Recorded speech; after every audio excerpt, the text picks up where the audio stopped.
Okay, hi everyone, this is Koinzell here. So I'm doing this video as a supplementary to the first two merchantry guides that I have done. You can access them on the top right corner over here. The first guide I talked about what the things you need to take note and prepare for merchantry, as well as how all the different workers, horse, carts come into play. The second video, I talked about the route to take using a cart that only has one horse instead of the three horses that we have in our current endgames. You can see here. So in that route itself, the guide was done based on the full functions that we will have in merchantry when we first got them on our Taiwan server. But what has happened for the BDM global server, why I call it a early access version of merchantry, is because the features that you guys have gotten are actually stripped down. And I believe this is so because they needed to balance it. In fact, they have exceeded my expectations in doing merchantry, releasing merchantry to you guys so early. I suspect that it is because of the backlash from the last update last week, which a lot of people were complaining that it was a pay-to-win update. So naturally, this week they opted to give you guys a F2P update, which is the merchantry. But since they're giving you merchantry so soon, I believe that's the reason why they make the merchantry so difficult. So let's talk about the key changes of the early access merchantry that you guys have. Number one is your cart. The card itself for us, in all this is 12,000. The card for us on the level 1, the most basic card. Actually, let me just go out. No harm for me. And I can show you guys that even if you exceed with your food full, you will get your food back. And this plays into how I would plan the route based on the limits that you guys are having now.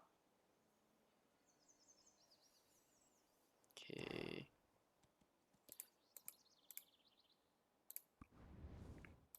Okay, so let's look at the carts or wagons. Now, the thing about the wagons, right, is that for us, right, the very first one is actually already 2,500 weight.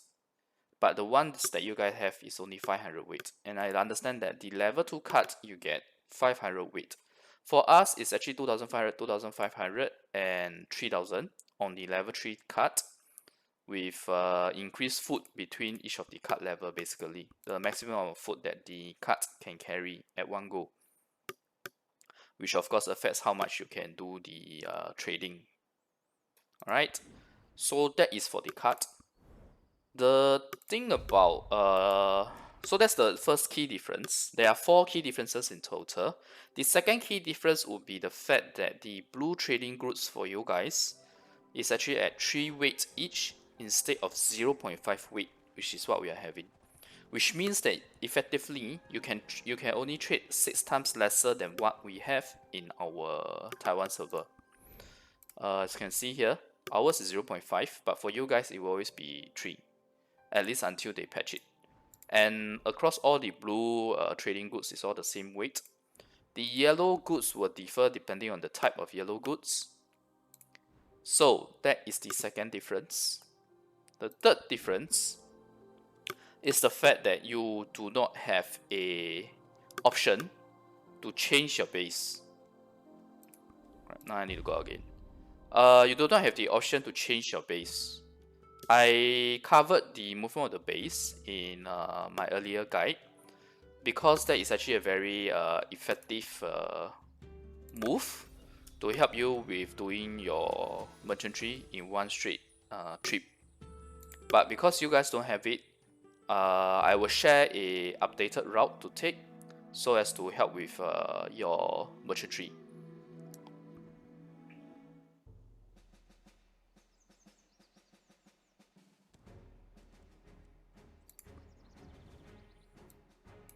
Okay, the option to change base is actually right here. When you click your command center or your town hall, there is this button here that looks like a tent with a chest and with an arrow moving.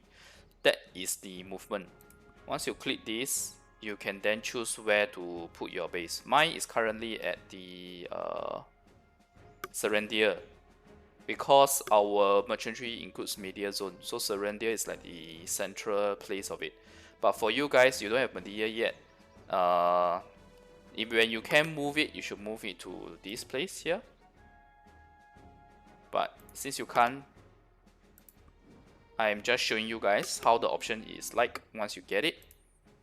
And because you also don't have the, so that's the third difference. The fourth difference would be the fact that you guys don't have the option to actually take food from the command center. So that's why you also don't need to move your command center, your base, sorry.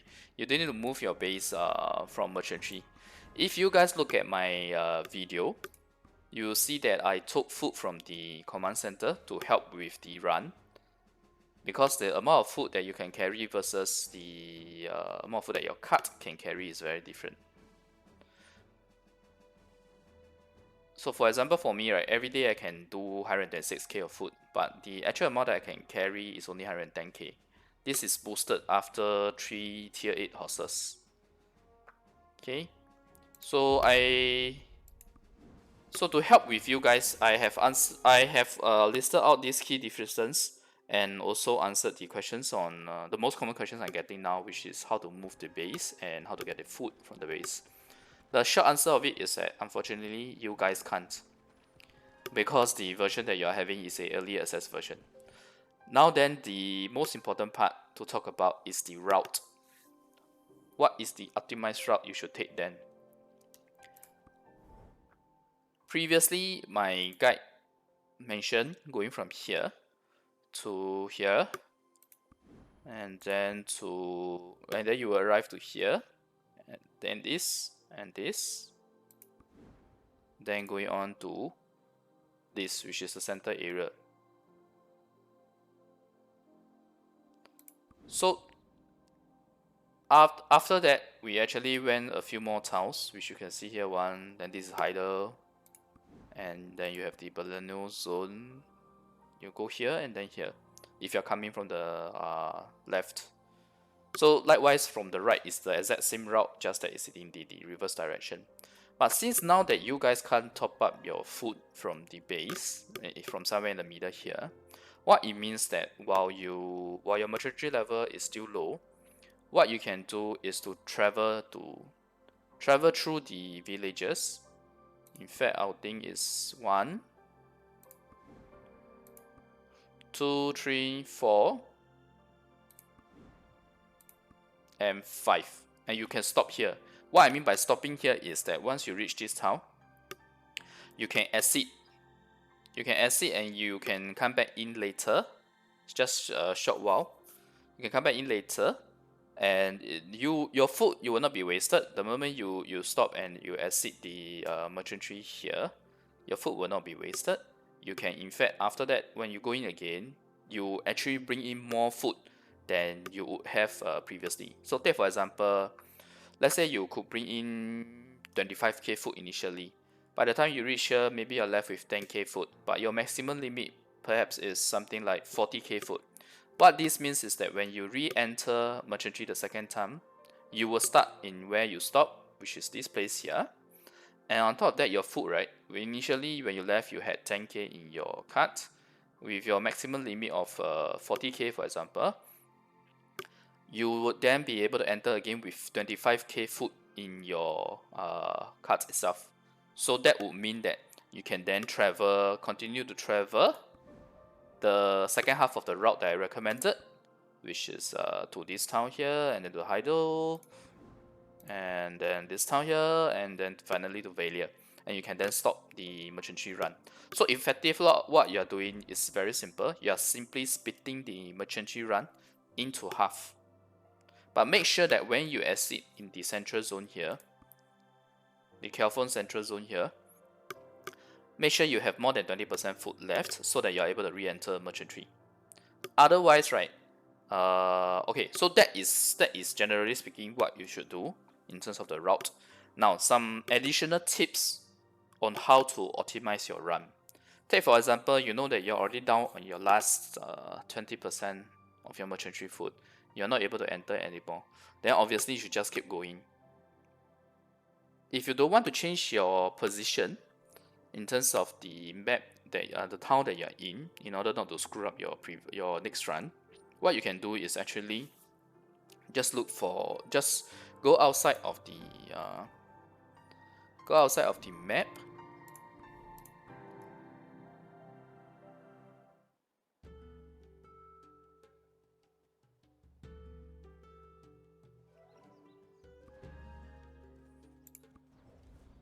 And look for the route with the highest tiers of activities for you to go to, and just clear them. It's very straightforward. It's very simple actually. It's all about optimizing your food use. Okay. Now the last additional tip that I'm going to give you guys is on how to work around the fact that you only have 500 weight limit and 3 weight for each blue item.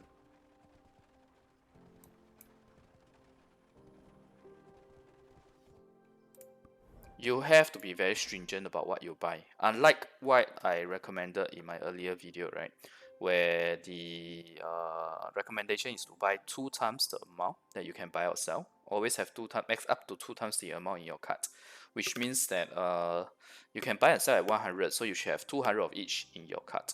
But obviously you can't do that now because the cart limit is only, the wagon weight is only 500.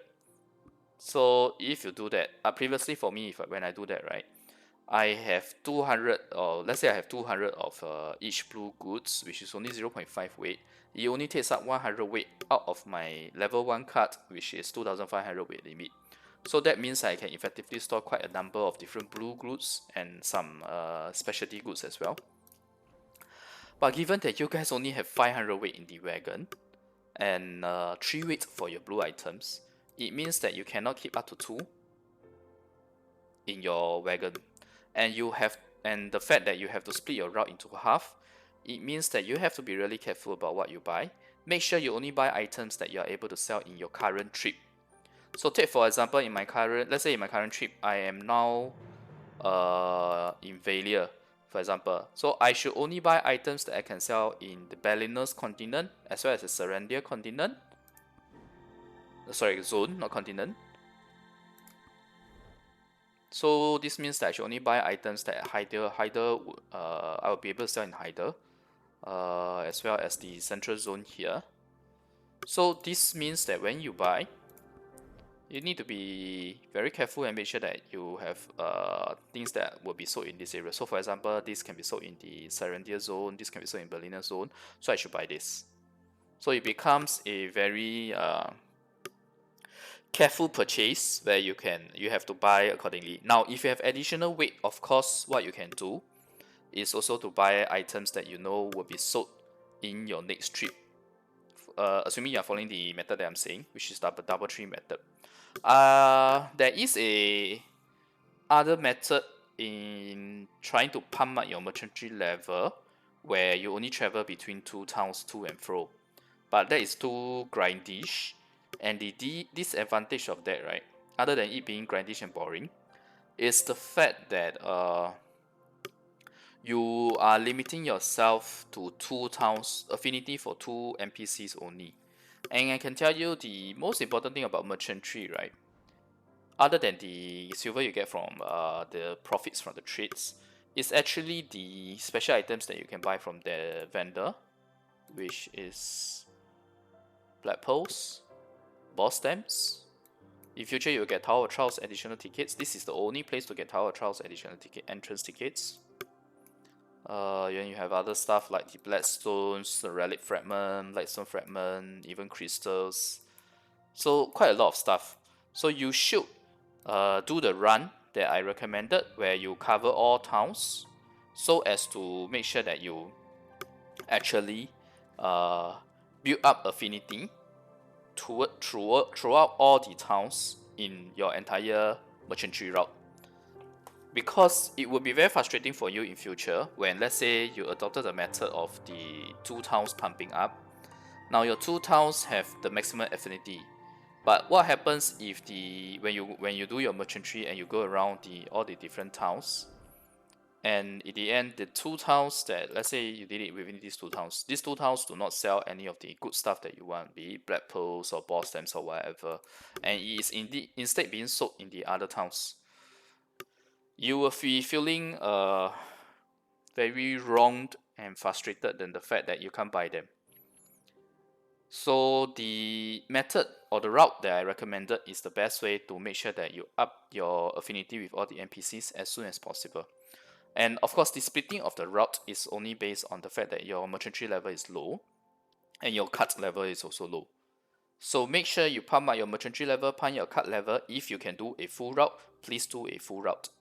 Yeah, the splitting into half is a workaround measure since the merchantry that you guys have is very restricted. So that brings me to my last final topic, which is the cut. Should you craft your level 2 cut now instead of level 3? Because previously in my guide I told you guys to consider skipping level 2. The answer for you guys, the merchantry that you have, which only has 2 cuts instead of 3, the answer then becomes very obvious. Yes, you should craft it, because you don't know when they're going to release the level 3 cut. Unlike for us when we first got the merchantry content, right? We got all 3 cuts at the start, so that's why we can consider even skipping the second cut. But for you guys, you only have 2 cuts, that's all. And your second cut is 800 weight, which is significantly more than 500. It's like 60% more. So that is why my recommendation is yes, the moment you can craft the level 2 cut or wagon, please go ahead and use it, so that it improves your merchantry run by significantly. So I hope all of these updated tips will help you guys in your merchantry run. Do note that these are like tips specific to the merchantry that you guys have now. If you want more specific or more detailed guide, right, you should refer to my previous merchantry videos, which you can access from the top right corner here. So if you like the content that I've been doing, don't forget to subscribe as well. The subscribe button is right below at the bottom right corner. Sorry, bottom right corner. Okay, thanks everyone for watching. See you guys next video. Bye.